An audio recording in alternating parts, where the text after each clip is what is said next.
नमस्कार बच्चों, मेरा नाम है राहुल और आप देख रहे हैं मैथमेटिक्स क्लास। तो मेरे पास दोनों पेपर आ चुके हैं। ठीक है, ये आपका इवनिंग शिफ्ट वाला है और ये आपका मॉर्निंग शिफ्ट वाला है। ठीक है, जो टेंथ क्लास है। ठीक है, यहाँ टेंथ क्लास और ये साइंस का।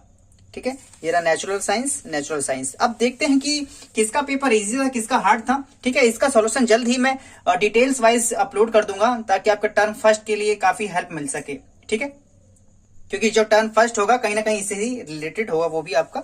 ठीक है, तो आपका मॉर्निंग शिफ्ट वाला देख लेते हैं। आपका पहले मॉर्निंग शिफ्ट वाला। ठीक है, तो काफी इजी अब की बार आया था। आपको क्या लगता है देख के जरूर बताइएगा। ठीक है, तो और मोस्टली अब की बार सीन क्या है कि अगर मैं दोनों लेके चलूं पेपर, ठीक है, दोनों लगभग क्वेश्चन एक जैसा ही है। ठीक है, चित्र देख रहे हैं आप, चित्र के जैसे, लेकिन कुछ पूछा अलग अलग तरीके से। क्या है, दिए गए प्रयोग में यौगिक ए का नाम क्या है, सल्फ्यूरिक अम्ल के साथ अभिक्रिया कर CO2 गैस उत्सर्जित करता है। तो यहाँ पे वही है H2SO4 कार्बन डाइऑक्साइड चूने का पानी, कार्बन डाइऑक्साइड चूने का पानी, सेम। ठीक है, और लेकिन क्वेश्चन अलग अलग पूछ लिया गया है। इसमें क्या है, कुछ और पूछा है, इसमें कुछ और है। ठीक है, तो इसका आंसर था, ठीक है, धातु कार्बोनेट, हाइड्रोजन का धातु कार्बोनेट, इसका आंसर दोनों है। लेकिन जो इसका आंसर होगा पारदर्शी में दूध या सफेद। ठीक है, अगला क्वेश्चन है, दूसरा क्वेश्चन इसका। पहला क्वेश्चन तो इसका यही चला गया।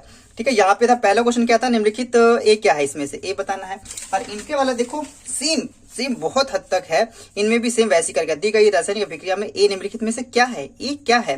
तो प्यारे बच्चों, मैंने कहा था जो संतुलित रासायनिक समीकरण करने वाले जरूर आते हैं। इस बार जो प्रैक्टिस हम कर रहे थे, मैंने ये बहुत ही बार आपको ध्यान से बताया था। तो इसमें देखो, ये H संतुलित करने वाला तो नहीं है, लेकिन आपको बताना है कौन सा है। लेकिन फिर भी बता सकते हैं, आपका एक धातु हो जाएगा एकम। ठीक, और यहाँ पे आपका धातु लवण और हाइड्रोजन गैस निकल रही है। तो यहाँ आपका MgCl, तो आपको होगा HCl होगा। यहाँ पे HCl इस बच्चे का जो निशान लगा रखा है बिल्कुल सही है। और इस वाले देखो, ये आपका इवनिंग शिफ्ट वाले का, और इस वाले बच्चे का देखो इन्होंने क्या कर रखा है, और एक क्या है, जिंक SO4 प्लस C। ठीक है, तो इसमें है आपका O2। ठीक है, CuSO4 इस बच्चे का भी सही है। ठीक है, तो इन्होंने जो आरंभ कर रखा है काफी अच्छा है, दोनों सही है। तो वीडियो काफी लंबी ना हो, आप फिलहाल जल्दी से क्वेश्चन देख सकते हैं कौन कौन से क्वेश्चन है इसमें। ठीक है, क्वेश्चन नंबर 4, तो बस आपको ये दिखाना चाहता हूँ, काफी हद तक इन्होंने सिमिलर तरीके से पूछा गया है। ठीक है, तो हाइड्रोजन गैस, देखो क्वेश्चन नीचे आ जाए तो, हाइड्रोजन गैस उत्सर्जित नहीं होती। देखो मैंने कहा था हाइड्रोजन गैस उत्सर्जित नहीं होती है, और वो कॉपर होना चाहिए था। मैंने उस टाइम बताया धातु के साथ अभिक्रिया करता है तो, लेकिन यहाँ पे कॉपर ऑप्शन में नहीं है। लेकिन मैंने कहा था ना, क्वेश्चन घूम के आ सकता है, तो उसी प्रकार से H2SO4 HCl दिया गया है। यहाँ पे ए और बी तो दोनों सही है। ठीक है, इसमें से उत्सर्जित होगा, इसमें से नहीं होगा। तो इसने कौन सा पूछा है, उत्सर्जित नहीं होता है। देखो ये डी दोनों में उत्सर्जित होता है, लेकिन इसमें से नहीं होगा। तो ऑप्शन इसका सी बिल्कुल सही है। इस वाले में आके देखते हैं, निम्नलिखित में से कौन सा रासायनिक समीकरण संतुलित समीकरण को दर्शाता है। देखो यहाँ संतुलित करने के लिए आ गया है। ठीक है, काफी अच्छा था। इस वाले बच्चे ने यहाँ पे टिक कर रखा है। ठीक है, Na4। ठीक है, ये वाला ठीक है। तो प्यारे बच्चों, दोनों का जो क्वेश्चन है काफी हद तक, क्वेश्चन नंबर 5 में इनका सिमिलर करने के लिए, निम्नलिखित में कौन सा रासायनिक समीकरण संतुलित करने के लिए। तो घुमा फिरा के जिस हिसाब से हमने प्रैक्टिस करा रखी थी प्यारे बच्चों, क्वेश्चन भी उस हिसाब से इसमें आ रखे हैं। ठीक है, यहाँ देखिए क्वेश्चन इस प्रकार से, क्वेश्चन नंबर 6 है। यहाँ पे क्वेश्चन नंबर ये 5 में दे दिया गया है। ठीक है, एक यौगिक है A, pH स्केल दर्शाता है, pH स्केल में दर्शाता है, तो ये आपका क्षारीय होगा। ठीक है, सॉरी अम्ल होगा। ठीक है, तो कौन सा कथन सत्य नहीं है, कौन सा कथन सत्य नहीं है। तो ठीक है, ये तो पहले तो अम्लीय है। ठीक है, अम्लीय है, ये क्षारीय, ये गलत है, क्षारीय नहीं है। स्वाद में खट्टा है, हाँ ये खट्टा, बिल्कुल स्वाद में खट्टा है। ठीक है, और ये अम्लीय नहीं है। ठीक है, क्षारी, क्योंकि ये 7 से कम है, 7 से कम आ रहा है, तो क्षार है, ये बिल्कुल गलत है। तो ऑप्शन इसी वजह से इसी बिल्कुल सही है। ठीक है, इन वालों को क्वेश्चन देखो, इसमें भी सेम क्वेश्चन आया क्या, अरे सेम क्वेश्चन अगर पढ़ लेता हूं मैं, क्वेश्चन पढ़ता हूं प्यारे बच्चों, तो देखते हैं क्या सेम क्वेश्चन आया है। तो एक यौगिक A pH स्केल पर दर्शाया गया है, सेम है, और एक यौगिक A pH स्केल पर दर्शाया गया है, ये यौगिक कौन सा कथन सत्य नहीं है, कौन सा कथन सत्य नहीं है। अरे वाह, ये ditto same to same question पूछ लिया है, लेकिन थोड़ा सा इसमें चेंज कर दिया गया है, ऑप्शन में चेंज है थोड़े से। ठीक है, तो यह क्षारीय प्रकृति का है। ठीक है, क्षारीय होगा बच्चों। ठीक है, ये 7 से कम है, तो ये अम्लीय होगा, तो ये इसका ऑप्शन बिल्कुल सही है। लेकिन क्षारीय तो कड़वा भी होता है, तो इसके तो 2 ऑप्शन और लग रहे हैं। इस वाले में देखते हैं, ये खट्टा है। अच्छा, ये बिल्कुल सही है। ये कॉन्सेप्ट का प्यारे बच्चों देखते हैं, यह क्वेश्चन थोड़े चेंज करके दिए गए इन्होंने। इवनिंग शिफ्ट वाले का जो क्वेश्चन आया है वो देखो, यहाँ स्वाद में खट्टे हैं, ये साथ में कड़वा है, तो इसके देखो दो ऑप्शन हो सकते हैं प्यारे बच्चों। ये वाला भी ऑप्शन, अगर छार है तो कड़वा होगा, कड़वा है तो छार होगा, ठीक है। लेकिन छार है तो कड़वा नहीं होगा, तो खट्टा होगा, तो ये वाला इसमें बिल्कुल क्लियर ऑप्शन सी है। इस वाले का डाउट बोले कैसे ये बना रहे सीबीएसई वाले, पता नहीं कौन सा क्या करते हैं, ठीक है। तो क्वेश्चन नंबर आगे बढ़ते हैं तो चीजें बढ़ती चली जाएगी। केवल दृष्टि बातों के लिए इस प्रकार से क्वेश्चन पूछा गया है। देखो ये वाले क्वेश्चन नंबर 8, तो कहने का मतलब अगर आपको अगर ये क्वेश्चन पेपर पहला मिल जाता, ठीक है। ये देखो कौन सा पहले मॉर्निंग वाला है ना, मॉर्निंग वाला है। 1 ग्राम कॉपर चूड़ को आयन चाइना डिश में गर्म किया जाता है, ठीक है। 1 ग्राम चूड़ कॉपर को चाइना डिश में गर्म किया जाता है तो इसकी सतह पर कॉपर ऑक्साइड की काली परत चढ़ जाती है, कॉपर का उपचयन होता है, बिल्कुल ये भी सही है। और इस वाले में क्या है, कॉपर ऑक्साइड से जुड़ जाता है, बिल्कुल इसमें ये भी सही। दोनों ऑप्शन तक सही सीमित मिल रहे हैं, क्या बात है, ठीक। Question number 9, iron sulphate carbon विलयन में होला तो अभिक्रिया क्या होती है, अभिक्रिया क्या होती है आपकी, तो इसमें आपका आएगा विस्थापन, ठीक है। और इस वाले में क्या, मैग्नीशियम धातु कॉपर सल्फेट के साथ अभिक्रिया होती है, क्या होता है, इसका भी विस्थापन।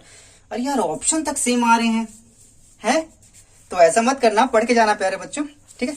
9वां, इसका 10वां देखते हैं। अम्लीय लवण का निर्माण निम्नलिखित में से कौन सा अभिक्रिया होता है, ठीक है। तो उदासीन लवणों का निर्माण डैश के बीच अभिक्रिया होता है, दुर्बल अम्ल प्रबल क्षारक, दुर्बल क्षारक प्रबल अम्ल, ठीक है।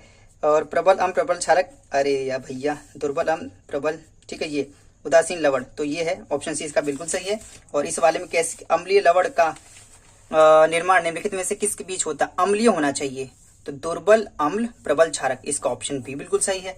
वाह बच्चों वाह, देखो काफी हद तक सिमिलर है आप, लेकिन यहाँ पे ऑप्शन बिल्कुल चेंज थोड़े बहुत कर दिए गए हैं, लेकिन बहुत कुछ मिल रहा है। अगर आप माई सीबीएसई क्लास के हिंदी मीडियम से जुड़ रहे हैं तो आपको काफी आपने सॉल्व किए होंगे प्यारे बच्चों, ठीक है। तो अब टेलीग्राम पे आइएगा, मैथ वाले भी कुछ जुगाड़ कराते हैं, ठीक है। आप जल्दी देख लीजिए, देखो हमने वृक्क वाला भी किया था, याद है। और इस वाले में कौन सा चित्र आया है एक बार देख लेते हैं। इन वाले में भी सेम चित्र आया है। मेरे को तो हंसी आ रही है, कोश का वायवीय सौर दौरान कौन सा उत्पन्न करता है, एक वायवीय वाला है, ठीक है।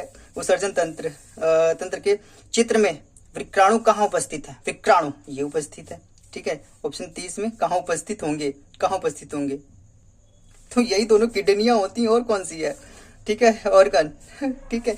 और इस वाले में 1-2 चित्र की सही पहचान कीजिए, चित्र की पहचान कीजिए, ठीक है। अब ये देखो चित्र 3, अगर चित्र 3 की बात करें तो चित्र 3 इसमें विक्राणु कहा गया है, ठीक है। तो इसमें काफी हद तक मैच कर दिया गया है, तो ठीक है। क्वेश्चन नंबर 15वां, और काफी हद तक सच में यार कुछ ज्यादा ही मिल रहा है। 15वां, मानव तंत्र में नेफ्रॉन कहाँ उपस्थित, नेफ्रॉन, ठीक है, वृक्क में उपस्थित होता है आपका, ठीक है। मानव तंत्र का अंग कौन सही क्रम में है, सही क्रम में लगाना चाहिए, थोड़ा सा चेंज था, और ये हमने किया भी था, ठीक है। तो प्यारे बच्चों इस प्रकार से देख लो, ये वाला आया, और ये मैंने कराया भी था सीबीएसई के डीओई वाले पेपर में, ये जरूर आया था, और ये कराया गया। प्यारे बच्चों डीओई वाला पेपर मस्त तरीके से करते जाओ, देखो ये इनमें भी दर्शाया गया है। घुमा फिरा कि अब की बार मैंने पहली दफा ये पेपर देख रहा हूँ जो कि गर्ल्स और बॉयज का ज्यादातर 80 80 से ज्यादा मैच कर रहा है, लेकिन क्वेश्चन का पूछने का तरीका थोड़ा चेंज है। 18, ठीक है। इनके क्वेश्चन 19, 20 अब एक साथ देख लीजिए, ठीक है। 19, 20, 23, 24, 22, 23, 24, ठीक है। यहाँ पे 25, 26, ठीक है। अरे ये क्या है 22, कौन सा नशा कर रहे हैं यार, 26 के बाद 27 आना चाहिए, बच्चे ने ठीक कर रखा है, आगे से गलत है। 28, 29, 30, हरकत है, ये भी गिनती लिखने नहीं आ रही है। 31, ठीक है। इस प्रकार से क्वेश्चन पूछा गया, आप देख सकते हैं। 32, 33, ठीक है। 33, 33, 33, 33, 34, 35, 36, 37, 38, अरे 37 कहाँ गया, 35, 36, 37, 38, अबे यार ये कौन सा नशा करते हैं भाई। 38 का 38, यहाँ पे भी 2 38 दे रखा है, बताओ, ठीक है। 38, 39, 40, ठीक है। 41, 42, 43, 44, 45, 46, 47। प्यारे बच्चों आसानी से देख लीजिए, देखो ये भी हमने करा था। अगर आप माई सीबीएसई क्लास से जुड़े हुए तो काफी मजा आएगा, आप लोग आपने ये कभी सॉल्व कर लिया, पहले ही कर लिया था, ठीक है। तो 50, ये देखो हद है भाई। 50, 51, 52 खा गए होंगे, 52 खा गए, 51, 52, 53, 54, 55 आपतन कोड, ठीक है। आपतन कोण कितना होगा, तो आपतन कोण लाइन अभिलंब खींचते हैं यहाँ से 60 का है 30-30, ऑप्शन 30 बिल्कुल ठीक है इसका। ठीक है, ठीक है। माध्यम ए माध्यम बी, कौन से माध्यम चाल होगी, विरल माध्यम से घस रहा है यहाँ पे, तो माध्यम बी, इसका माध्यम बी बिल्कुल सही है क्योंकि अभिलंब की ओर झुक गया है तो यहाँ पे इसकी चाल अधिक होगी। अरे उल्टा पूछा, किस माध्यम में प्रकाश की चाल अधिक है, माध्यम बी में, ए में, माध्यम बी में, हाँ। ए में तो प्रकाश अभिलंब की ओर झुक जाती है जिसकी प्रकाश की चाल घट जाती है, तो आपका बी वाला सही है। ठीक है, तो ये वाला क्वेश्चन 60। ठीक है प्यारे बच्चों, ये काफी है, मैं इसको सॉल्यूशन जल्दी से कराऊंगा प्यारे बच्चों। बाकी इसका वाला देख लेते हैं, इवनिंग शिफ्ट वाला। इवनिंग शिफ्ट वाला इस प्रकार से क्वेश्चन है आपका। ठीक है, अब सारी 2 कलर का पेपर दे रखा, देख रहे हो ना, एक दूसरे कलर का पेपर है, कल का टाइम बिल्कुल BC। आज काफी थोड़ा जल्दी है मेरे को। ठीक है, तो इसका सॉल्यूशन मैं जल्दी दूंगा और एक्सप्लेनेशन के साथ दूंगा ताकि आप लोग समझ पाए और आपका जो 1 है ना, टर्म 1, उसका आसानी से आप कर सके। ठीक है, तो 35, 36, 37, 38, 40, 41, 42, 44, देखो ये रहा, काफी हद तक सेम चीजें आई हैं आपकी। 46, 47, 48, 49, 50, 51, 52, 53। ठीक है, जल्दी से दिखा देते हैं प्यारे बच्चों, आज के लिए इतना ही रहेगा क्योंकि मुझे आज कुछ इमरजेंसी आन पड़ी है, तो इमरजेंसी में काम करेंगे फटाक से। देख लीजिए कौन सा सही है कौन सा सही है, कई बच्चों कुछ हद तक सही भी है, कुछ गलत भी है। ठीक है, ऑप्शन सी पीओपी वाला आ गया। पीओपी वाला क्या था, पीओपी वाला बस हमने इसका सूत्र याद किया था ना पीओपी वाले का। ठीक है, इस प्रकार से केस स्टडी क्वेश्चन 3, वाह जी वाह, ये खत्म हो जाता है यहाँ से। तो प्यारे बच्चों, आज की वीडियो में इतना ही रहेगा और मैं इसका जल्दी सॉल्यूशन एक्सप्लेनेशन के साथ लेके आऊंगा ताकि आप आंसर तो मिलाएं और ताकि उसे समझ भी सके। या आप ये बताइए कि इसका आंसर बताना है तो मैं अगली वीडियो जैसे इसका मैं आंसर बता दूंगा। ठीक है, तो मैं सब इस क्लास की वीडियो के लिए धन्यवाद। तब तक के लिए जय हिंद, जय भारत।